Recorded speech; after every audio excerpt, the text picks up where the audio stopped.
صحیح مسلم کے مقدمے میں ابو زناد رحمت اللہ علیہ کی ایک روایت امام ابن سیرین رحمت اللہ علیہ نے ذکر کی ہے.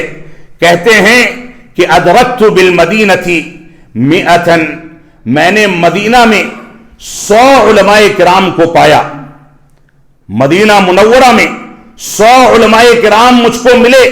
کلہم مأمون، سارے کے سارے علماء کرام علم کے لحاظ سے مامون تھے، ان کے اوپر اعتماد کیا جا سکتا تھا.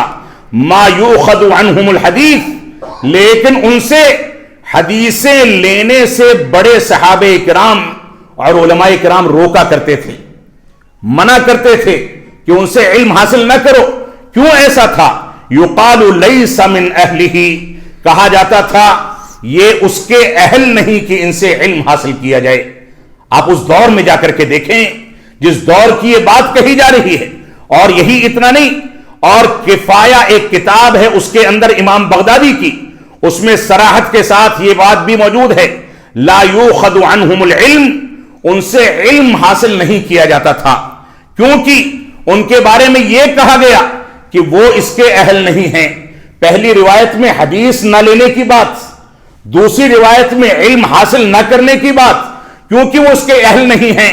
اور امام مالک رحمت اللہ علیہ فرماتے ہیں اسی عبارت کی شرح و تفسیر کے اندر، فرماتے ہیں کہ ان سے علم حاصل نہ کرنے کا بنیادی سبب یہ تھا کہ ان لوگوں نے علم کتابوں سے حاصل کیا تھا، علماء کرام سے حاصل نہیں کیا تھا.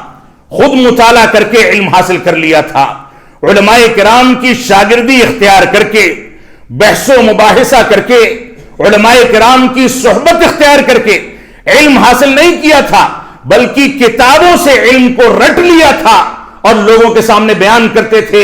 لہذا ان کو ناقابل اعتماد عالم قرار دیا گیا. کفایہ ہی کی ایک عبارت ہے امام خطیب بغدادی کی، کہتے ہیں کہ الذی یأخذ العلم من الکتب، جو شخص علم کو کتابوں سے حاصل کرتا ہے، یقال له الصحافی، اس کو صحافی کہا جاتا ہے.